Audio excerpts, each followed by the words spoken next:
Dareka, nama supervisor Dareka, I rasa I bodoh lah. Jujur, I memang like sit down there, I rasa I bodoh. Macam tu je. I cakap direct je. Sebenarnya saya kata love hate relationship, you benci dia pun you love dia. Saya cakap direct je kat situ. Lepas tu supervisor I cakap macam ni, Ana, kalau you tahu semua, I tak ambil you student. That's why you student. PhD is not it's not a kerja tau, bukan kerja. You belajar. So tak ada apa orang kata, it's not a problem kalau you buat salah. Dia cuma you tak belajar daripada kesalahan you. Dan dia cakap juga kat I macam ni, Ana, don't compare yourself. Sebab apa? Semua orang waktu buat PhD tu, graf dia macam seorang tu satu graf. Ada yang waktu first year PhD negatif, tak dapat result, tak dapat. Tiba-tiba second year naik, tiba-tiba turun balik. Ada macam tu. Ada yang memang cantik je, cantik, tiba turun waktu third year. So jangan compare yourself. Apa yang I nampak main graf waktu PhD I, waktu first year negatif, negatif. Sampai dah fikir nak balik dah. Lepas tu waktu I second year baru okay. So buat PhD on your own pace, tapi ada due date yang you set for yourself. Bukan yang other set, you set. Macam tu lah. Okay. Tazkirah pula. Tak apa, kadang-kadang kita perlukan tazkirah. Itulah.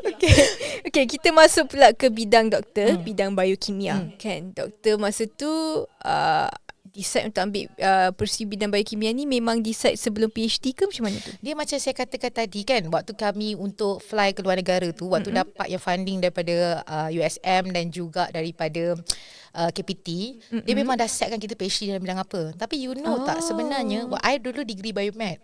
Dalam degree biomed kami belajar semua benda.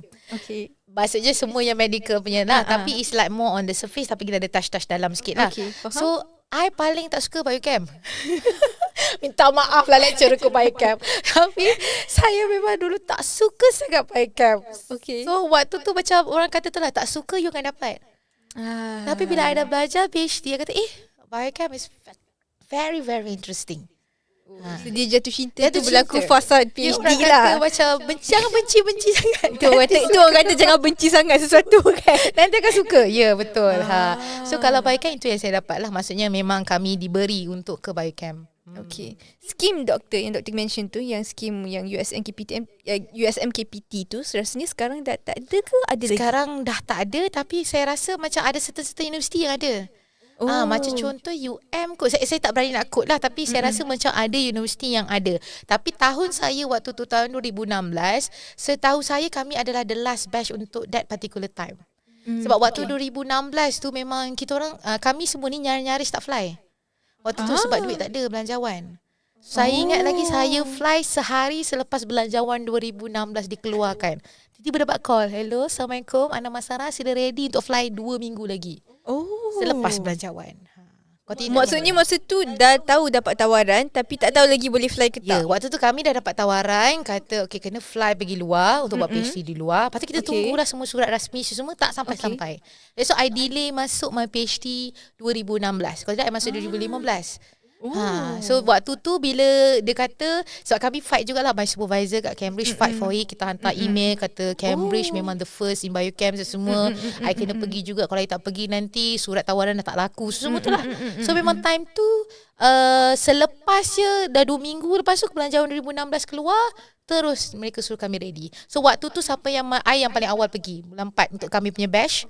I pergi bulan 4, yang lain semua pergi bulan 9. Maksud kami the last one lah. The last one lah. Okay, faham. Memang tu merupakan satu bolehkah saya panggil skim tu sebagai beasiswa? Dikira sebagai beasiswa. So kat sana USM akan tanggung untuk gaji. Okay. Macam sebab saya fellow, so saya akan dapat gaji bulanan. Waktu tu 2,800. Dan yang kedua adalah dia daripada KPT. KPT akan tanggung yuran satu, bench fee satu, dan seterusnya adalah kami punya monthly allowance in pound. Okay, so memang kalau kenapa saya kata skim tu bagus, sebab kita macam fellow dapat gaji. So duit tu memang tak busik lah. Bila balik kita insyaAllah adalah duit untuk kita start adalah simpanan untuk start life kan. Sebab kiranya doktor dianggap sebagai research fellow lah di Cambridge berdasarkan skim ni. Tak, kita PhD student. Cumanya kita adalah fellow USM. Fellow untuk USM. Yes. Okay, faham. Fellow. Tapi doktor mohon tu memang mohon lepas degree. Lepas degree. Sebab waktu tu first sebenarnya saya dah start PhD dah kat UPM. Memang saya buat human ethics. Can you imagine human ethics dah dapatkan kelulusan ethics? So waktu tu saya dah start 6 bulan. Memang dah dapat human ethics, ready je nak buat eksperimen. Tapi bukan tiba-tiba, alhamdulillah waktu tu funding untuk siapa yang nak direct daripada degree ke PhD tak ada daripada Malaysia. Dia tak bagi sebab ada isu dengan MQA semua. Dan apa yang jadi adalah saya apply, dan my sister time tu kata adalah fellowship daripada university, try. Dan try ada satu position di USM. Dan saya pun pergi interview 2 minggu lepas tu dia minta saya, dia kata sebab saya apply interview untuk Malaysia. Dan dia kata tahniah puan, tahniah cik dah dapat scholarship ni, RKA ni atau beasiswa ni, tapi itulah tak boleh buat kat Malaysia, kena buat kat luar. So saya berhentikan saya punya kat UPM tu. But I initially discuss lah dengan my supervisor. Dan itu saya kagum dengan supervisor saya time tu, Prof Latifah daripada UPM. Dia kata, I think this is the best for you to go out. Kalau tak dia boleh je tahan I, betul tak? Betul. Dia kata for your pergi. Waktu saya macam like, this is the researcher yang ini memang demi masa depan doktor, dia kata pergilah. Lain tau. Ya, bukan semua orang macam tu. Bukan semua orang macam tu. Betul, so waktu tu saya pergi memang like tiba-tiba bila dah pergi, tiba-tiba ada yang isu kewangan semua, tapi itulah. I kata apa, bila you think positif, benda semua akan jadi. Cuma think positif je. Tak dapat time tu, dapat later. Macam itulah. Tak dapat lagi time tu, tak dapat later. So kita berpandukan dengan tema think positive doktor tu. So nak tahu apa peluang industri yang kita ada untuk bidang biokimia, dan kita tanya peluang industri ni, peluang pekerjaan industri ni bukan untuk pelajar degree, tapi untuk pelajar lepasan master atau PhD. Okay. So untuk biokimia ni, biokimia dia sebenarnya dia adalah field di mana kita combinekan biologi dan juga kimia. Okay. Dia bukan sahaja kimia saja, bukan sahaja biologi saja, adalah combination antara dua. So kalau contoh daripada segi industri, contoh kalau kita ambil about diabetes contoh. So saya pernah dapat orang kata calling lah daripada satu company ni. Satu company ni dia kata, doktor, kami nak buat new insulin. Dia kata dia tak nak rely on the orang kata international punya, dia nak buat sendiri punya. Dan saya kata ya boleh buat, tapi you kena tahu apa benda dulu yang you nak buat. Kalau kita nak buat insulin tu, kita kena tahu sebenarnya insulin tu dia nak cure diabetes tu macam mana. Kalau yang international punya dia dah tahu. Whereby contoh yang diabetes tu adalah dengan cara dia buat insulin, dia kurangkan proses gluconeogenesis dekat dalam hepatik ke apa, ataupun dia increase the sensitivity of the insulin. Betul tak?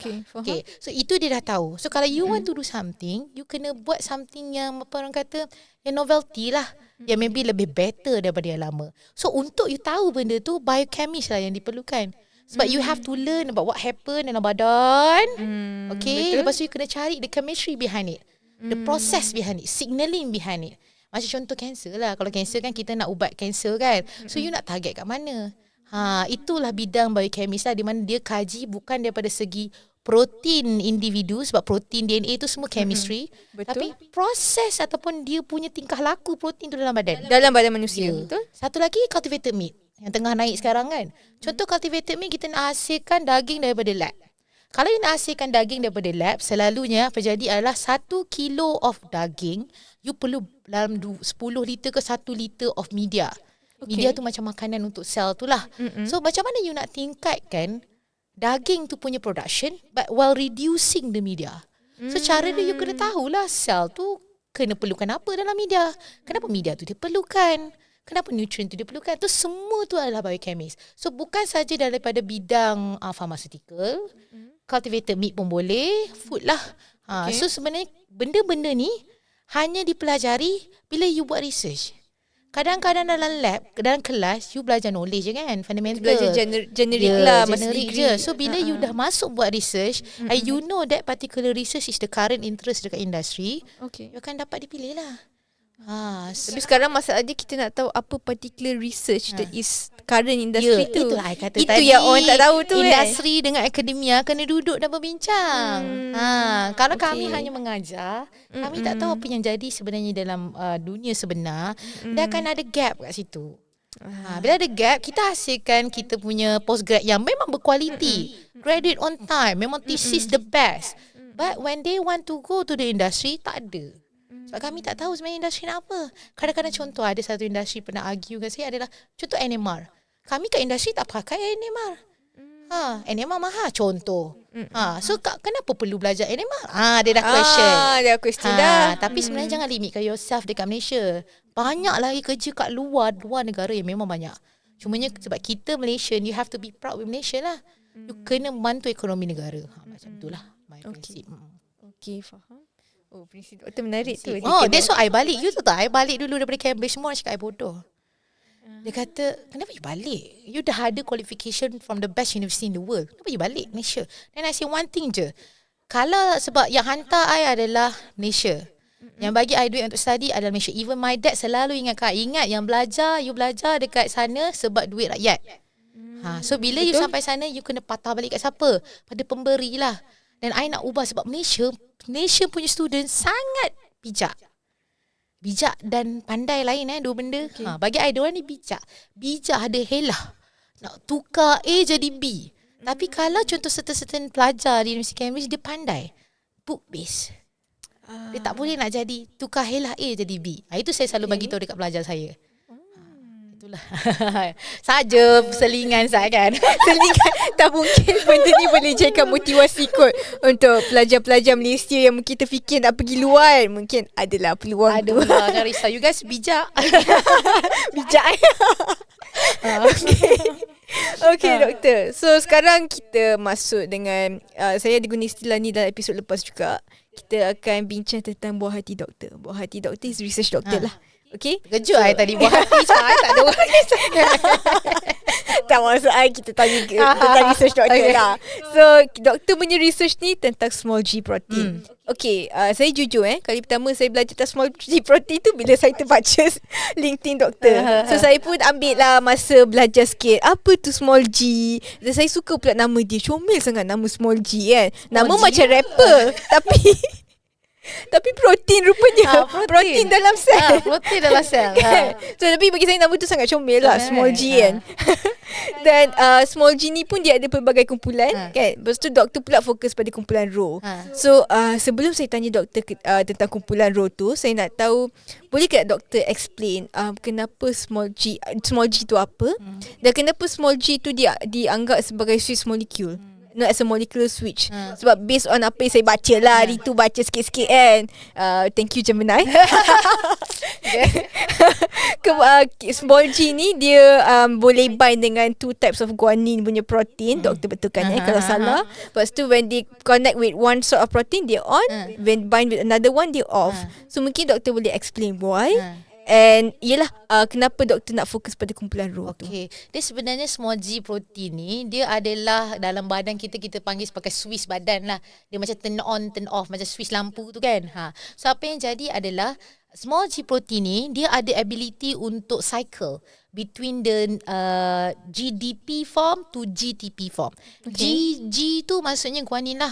Kan kita ada ATP, ADP macam kita bentuk energi kan. Kalau bentuk ATP, which is triphosphate, ada 3 fosfat, dia akan guna sebagai energi, dia akan jadi ADP. Sama konsep dia dengan small G protein. So small G protein, dia cycles between inactive GDP form to active GTP form. Bila dia dalam keadaan aktif, dia akan activate downstream processing. Signal dalam badan kita lah. Contohnya kan, contoh kalau tak aktif dia macam ni. Kalau dia aktif dia angkat tangan. Macam itulah. Perkara yang paling senang lah, layman saya cakap. So apa yang jadi adalah daripada, tapi untuk kita angkat tangan dia ada proses A, protein A jadi protein B jadi protein C, D, E, F sampai kita boleh angkat tangan. Signal. So apa yang small G protein, dia kena jadi aktif dulu baru dia boleh initiate yang ni. Kenapa saya kata ini penting? Sebab apa? Banyak kanser asyik angkat je. Aktif je, aktif. That's why contoh sel tu sepatutnya tak boleh bergerak, tiba-tiba bergerak. Sel tu sepatutnya tak boleh proliferate, tiba-tiba banyak. Itu kanser. Tapi ada juga yang contoh immune defect. Contoh yang buatkan saya rasa interesting sangat small G protein ni adalah dalam PID, kita panggil sebagai primary immunodeficiency. PID ni memang disease yang common dalam patient budak. Dia maksudnya dia ada immune defect. Badan dia punya tahap keimunan dia tu memang teruk lah. So dia senang kena infection, dia senang kena semua. Dia senang sakit. Tapi apa kita nampak adalah ada patient Yang bila dia ada mutation tu macam contoh protein small g tu tiba-tiba rosak. Kan? Dia salah coding tu. Apa yang jadi adalah tiba-tiba budak tu daripada ada immune effect ada kanser juga. So dia macam kita rasa macam immunity dengan kanser memang ada link, tapi how? Adakah protein small g ni boleh jadi orang kata node protein? Node tu macam yang tengah-tengah. Kanser, immune. So dia tengah. So saya tengah kaji yang benda adakah protein ini akan membawa kepada dua Itu yang jadi fokus research group doktor tu. Antara kan kita ada banyak family. Small g protein ni dia super family besar dia. RAS. Bawah RAS ada beberapa lagi protein family. Contohnya Rho family, RAS family, RND family, semua tu. Bawah family Rho tu ada lagi dia punya sub family. Macam contoh ni atuk, mak, ada cucu. So saya tengah kaji yang mak bapak ni dulu, yang Rho. Okay, so yang Rho ni interestingnya sebab dia lah antara protein yang menghubungkaitkan antara kanser dan juga immune. So kita tengok yang tu lah tengah tu. Contohnya adalah NK cell. NK cell ni adalah sel yang boleh membunuh kanser. Okay, tapi apa kita lihat adalah ada setengah mutation, Rho mutation yang disebabkan Rho rosak tu tadi dalam NK cell, terus NK cell tu tak ada ability dah nak bunuh kanser. Sebab Rho cell tu jadi reaktif sangat lah. Dia kalau dalam kanser dia ada dua. Sama dia jadi aktif sangat atau inaktif sangat. Sebab badan kita dia kena balance dua-dua ni. Kalau contoh dia terlampau aktif, activate. Kalau terlampau inaktif, sepatutnya angkat tangan, tak angkat tangan. So macam tu lah. So kita tengah kaji dia punya, apa orang kata, proportion dia. So itu yang dikata small g tu dijadikan macam satu jambatan. Lah untuk faham masalah sistem imun. Dan juga kanser lah. Dia ada banyak protein. Tapi selalunya kalau kami dalam ni kita kena pilih satu yang memang niche. So niche saya adalah small g protein tu. Small g protein ni kiranya kalau kita tengok dari segi global kan, banyak tak research yang dilakukan? Kami memang, sebab saya dah duduk kat Cambridge kan, so memang pasukan small g protein memang diperkenalkan oleh supervisor saya kepada saya. Dan kami memang ada meeting, small meeting 2 tahun sekali. Dalam small meeting ni selalu kita akan buat kat UK. Macam tahun lepas yang pertama kita buat kat Cambridge, the first one, supervisor saya lead. Dan yang kedua kita ada di Liverpool. Yang ketiga Manchester. Tahun depan saya tak tahu kat mana. Tapi selalu kat UK lah dia tak nak bawa keluar. So kiranya small g punya research ni, penyelidikan small g ni memang agak aktif di UK. Di international. Sebab dalam team tu ada UK, ada daripada Spain, ada daripada US. Saya seorang saja daripada Malaysia. So memang doktor pioneer di tempatan lah. Dia ada juga beberapa yang memang contoh dia buat PhD, bawah lecturer, bawah supervisor yang buat small g protein. So dia try bawa the knowledge about the small g protein kepada dalam Malaysia punya sistem. Ada satu atau dua lecturer. Tapi yang first one yang buat about the small g protein yang official punya research group adalah saya lah. So kami membuat first adalah MY, Malaysia Small G Protein Research Group. So tahun lepas memang student saya dapat travel grant. Ada berapa student, 6 orang kot dapat travel grant daripada Biochemistry UK. So memang £300 dia pergi dan present data mereka dekat UK. So dalam dekat data UK tu memang kita kata letak about kita punya research group. Sebab kita nak bagi tahu kat orang kata we are the official in Malaysia. The others ada juga tapi kita yang first nak buat. Macam itulah. Faham. So small g yang menarik juga tentang research group doktor kan, kumpulan penyelidikan doktor ni, yang saya perasan lah bila kata masa stalk website doktor tu kan, kita tengok yang saya rasa menarik tu jenis niche yang terlibat dalam research group doktor. Bukan saja bidang biokimia, ada juga bidang-bidang lain kan. Maksudnya kita memerlukan kelayakan tu bukan saja daripada satu bidang sahaja kan. So itu yang bagi saya agak menarik lah, sebab mungkin doktor boleh kongsikan apa kepakaran, bidang-bidang kepakaran yang diperlukan khususnya untuk research doktor di USM, dan kenapa bidang-bidang kepakaran ni sangat penting. Selain daripada bidang doktor iaitu bidang biokimia lah. Dia sebenarnya dalam research ni dia bukan satu field je. Dia kena combine beberapa field. Macam contoh kalau saya, bidang saya biokimia, saya kena dapat input dulu. Macam contohlah saya nak kaji bab Rho protein. Bab kajian bab Rho protein ni saya dapat daripada mana? Kita kena ada medical doctor juga.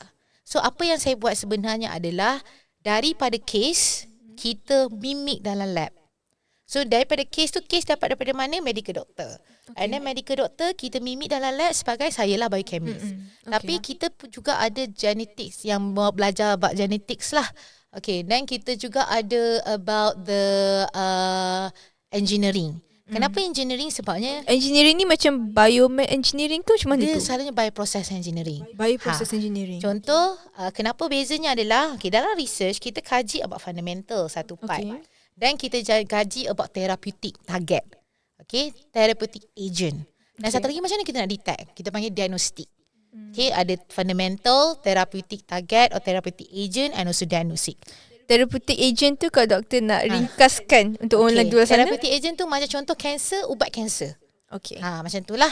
Macam so diagnostik tu dia cari punca kanser. Therapeutic tu ubat. Okay. Dia macam contoh, kalau contoh fundamental tu you study about the mechanism. Macam mana orang tu boleh dapat kanser. Dan therapeutic agent tu adalah you cari ubat. Macam mana nak rawat kanser. Dan kalau diagnostik tu pula bermaksud you macam mana nak detect you ada kanser ke tak. So 3 benda yang berbeza lah. So ketiga-tiga ni memerlukan kepakaran yang berbeza. Macam fundamental kebanyakannya adalah contoh macam student saya yang belajar genetik tadi. So apa dia buat? Transcriptomic analysis. Lepas tu biomedik. Biomedik dia akan buat adalah study about cell proliferation etc. Dan kita ada about the therapeutic agent. Therapeutic agent ataupun ubat tu tadi kita nak ambil ubat dari mana? Pokok. Nak ambil ubat daripada mana? Marine ke ataupun darat ke, mana-mana lah. Kena ada someone yang kaji about that. Then the last one adalah diagnostik. Selalunya diagnostik kena ada engineering purposes. Macam contoh my current research interest adalah, kita kan tadi ada cycle tadi kan? Active to inactive kan? Saya nak detect yang aktif ni. Macam mana saya nak detect? So dulu dia akan ambil masa 2 minggu untuk tahu. Sekarang ni saya tengah buat guna light absorption, guna UV-Vis ataupun kita lihat dia punya ability untuk absorb light. So saya kena tahu knowledge daripada mana? Orang yang buat engineering, which is orang yang buat biosensor, orang yang buat EE, electrical engineer. Kita nak convertkan daripada benda tu jadi elektrik ke. Tu dah feel lain. So you create your own team based on your objective. Sekarang kita ada team yang sama, but team yang sama untuk fundamental ada. Team yang sama untuk diagnostik ada, terapeutik ada. 3 benda yang berbeza.